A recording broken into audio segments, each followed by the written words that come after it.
Hola, ¿cómo andan? Soy Pili y esto es lo simple de la biomecánica. Bueno, vamos a seguir con el capítulo 1, tomo 3 del Kabanji, sobre el raquis en conjunto. Hoy vamos a ver un poco sobre las curvaturas, ¿sí?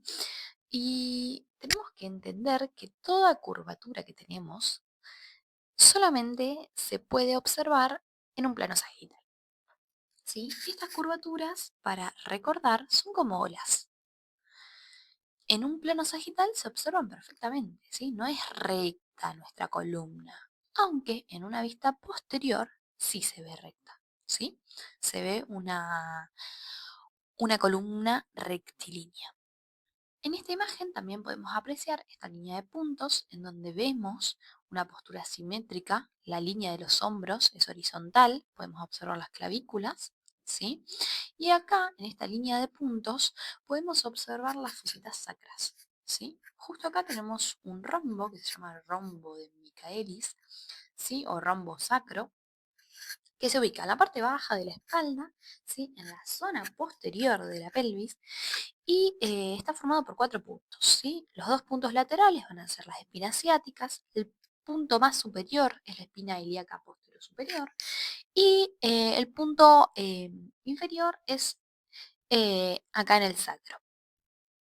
Importancia de este rombo como dato de color, nada, que podemos como observar la amplitud del canal de parto, ¿sí? En embarazadas y ver cómo viene esta articulación para ayudar justamente en el parto. Y también puede ser una observación si hay algún tipo de lesión en el sacro, ¿sí? Eh, nada, como observar ese rombo y ver cómo está la pelvis. Eso sería en una vista posterior. Bueno, vamos a seguir. ¿Cómo podemos entender las curvaturas de la columna? Bueno, importante saber la diferencia entre cóncavo y convexo, ¿sí? Son dos conceptos muy simples, pero a veces se nos confunden. ¿Qué significa cóncavo? Significa concavidad, ¿sí? Agarramos una cucharita y la parte que tiene la concavidad, o sea, donde nosotros podemos meter la sopa, el azúcar o cualquier alimento, ¿sí? En donde la curvatura va hacia adentro, es cóncavo, concavidad. Si desglosamos la palabra, lo recordamos bien. Y convexo es lo contrario, ¿sí? Es cuando la curva se va hacia afuera. Es como el dorso de la cuchara, es como la panza o el vientre, ¿sí? De un bebé, un perrito recién llenito que toma la leche y tiene esa pancita como para recordar. Convexa es la panza del perrito. Así que nada, esas dos diferencias. Cóncavo, que la curva va hacia adentro, convexo, que la curva va hacia afuera, como la pancita de un perrito bebé. Tenemos 4 tipos de curvaturas fisiológicas. Importantes acordárselas, saberlas y recordarlas. Tenemos la zona cervical, zona torácica, zona lumbar y zona sacra, ¿sí? Y desde inferior hacia superior podemos observar que acá tenemos, ¿sí? En la zona sacra, tenemos una cifosis. ¿Qué significa? Que tenemos una concavidad anterior y una convexidad posterior. Recuerden que el sacro es fijo, es un monobloque, ¿sí? Porque son vértebras que están unidas entre sí.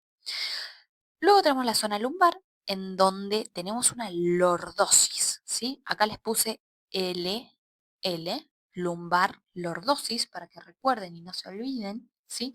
En donde tenemos una concavidad posterior y una convexidad anterior. Luego tenemos la zona torácica, ¿sí? O cifosis torácica, en donde tenemos una convexidad posterior y una concavidad anterior. Y en la zona cervical presentamos una lordosis cervical con una concavidad posterior y una convexidad anterior. Recuerden que en la zona cervical tenemos lordosis. En la zona torácica tenemos una cifosis. En la zona lumbar tenemos una lordosis. Y en el sacro presentamos otra cifosis. También para recordar acá y para observar, ya que tenemos esta imagen, podemos observar los cuerpos vertebrales.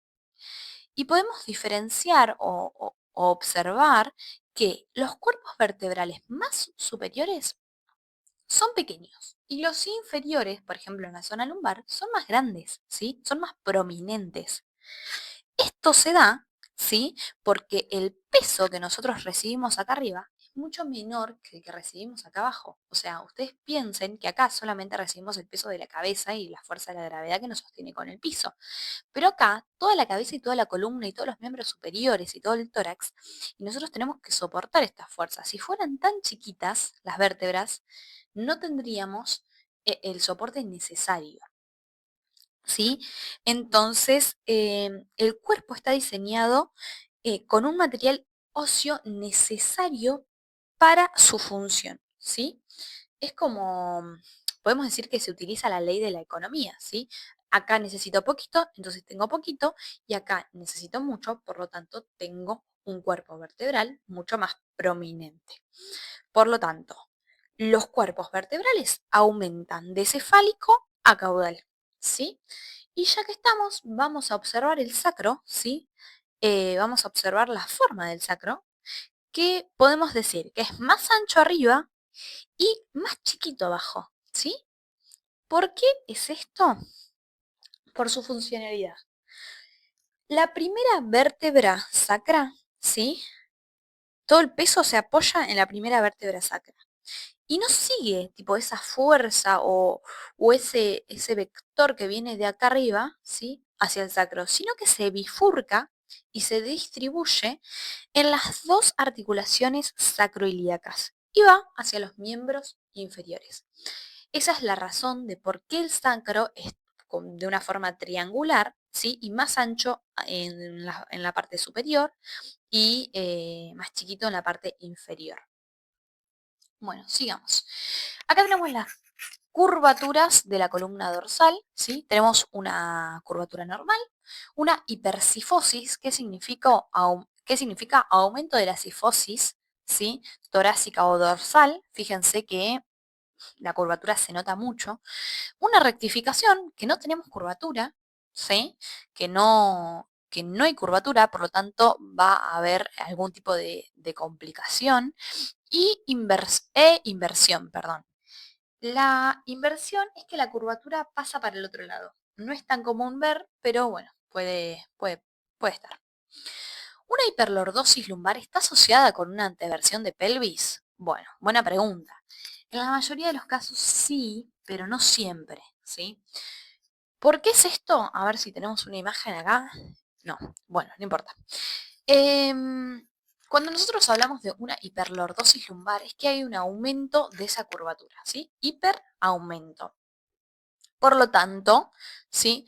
La concavidad de la espalda baja hacia adentro, ¿sí? Y la pelvis se mueve, porque está todo articulado y está todo relacionado con todo. Entonces, cuando yo tengo una hiperlordosis, ¿sí? Mi pubis baja, las espinas ilíacas anterosuperiores que se encuentran acá, ¿sí? Se van hacia adelante y van hacia abajo, y el sacro, ¿sí? Va hacia atrás. Como si quisiéramos sacar cola, ¿sí? Como un patito, caminar como un patito. Eso sería una anteversión de pelvis. Entonces, una persona que tiene hiperlordosis o sea, estaría muy asociado a tener también una anteversión de pelvis. Y yo les puse un patito acá para que recuerden que sería como sacar cola. Bueno, acá tenemos una imagen en donde tenemos la línea de la gravedad, ¿sí? Y las curvaturas normales. ¿Qué es lo que sucede? ¿Sí?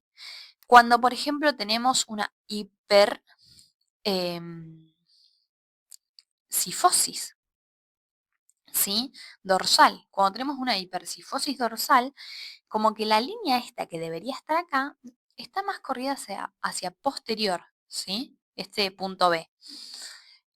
Cuando tenemos una lordosis cervical, la línea esta está corrida más hacia anterior, ¿sí?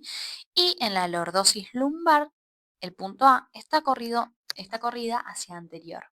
Por lo tanto, nada, no estaríamos lo suficientemente equilibrados. Fíjense, nada, cómo cambia. esta sería la línea de la gravedad, estas serían las curvaturas normal, la curvatura normal, y esta es cuando tiene algún tipo de distorsión o patología. Y acá tenemos una lumbar plana, dice, ¿sí? En donde la línea es plana, directamente no tiene curvatura, solamente una sola. Bueno, acá habla, puse este dibujito, ¿sí? Que es Quasimodo, el jorobado de Notre Dame, sí, que es una representación clásica de una cifosis torácica o dorsal, también conocida como una hipercifosis, como para recordar y observar.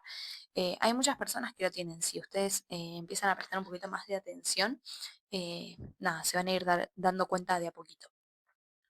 Bueno, postura ideal en bipedestación, ¿sí? Una persona equilibrada de pie tiene que tener cierta alineación, ¿sí? Horizontalización de la mirada y también tiene que tener el plano masticatorio horizontalizado. Fíjense, esta M, estas líneas punteadas, la boca tiene que estar horizontalizada y en la H, ¿sí? Se observa la línea para la flecha para allá, en donde tenemos una horizontalización de la mirada. Nada, también tenemos que tener una alineación del plano vertical, en donde la parte tocaría la parte posterior del cráneo, la espalda y los glúteos, ¿sí? Todas estas tangentes, que sería la superposición o que toca la cabeza, la parte de la espalda y el glúteo, ¿sí? Forman una recta, ¿sí? Y serían 3 tipos de tangentes que estarían presentes ahí. Bueno, sigamos. Una buena alineación indica que la cabeza esté equilibrada, por lo tanto la mirada y el plano masticatorio esté en una posición adecuada, que tengamos todas las curvaturas fisiológicas, que la pelvis esté neutra, ni en anteversión ni en retroversión, ¿sí? Y que no hay una sobrecarga ni de músculos, ni de articulaciones, ni de malas posturas. Porque si yo tengo que compensar algo, mis músculos me van a ayudar a sostener una buena o intentar de sostener la mejor posición posible. ¿Qué pasa si se alteran estas curvas? Bueno, puede surgir distintos tipos de patologías, ¿sí? Como por ejemplo una escoliosis, como observamos acá, ¿sí? Algún tipo de giba, que sería como una deformación más posterior, ¿sí? Y nada, puede haber diferentes desvíos, excesos o defectos de curvatura, etcétera. Bueno, las curvaturas del raquis no son defectos, son adaptaciones inteligentes para resistir fuerzas, sostener el cuerpo y proteger al sistema central. Muchas gracias. Esto es lo simple de la biomecánica. Espero que les haya gustado. Si tienen ganas, suscríbanse. Nos vemos en el próximo video.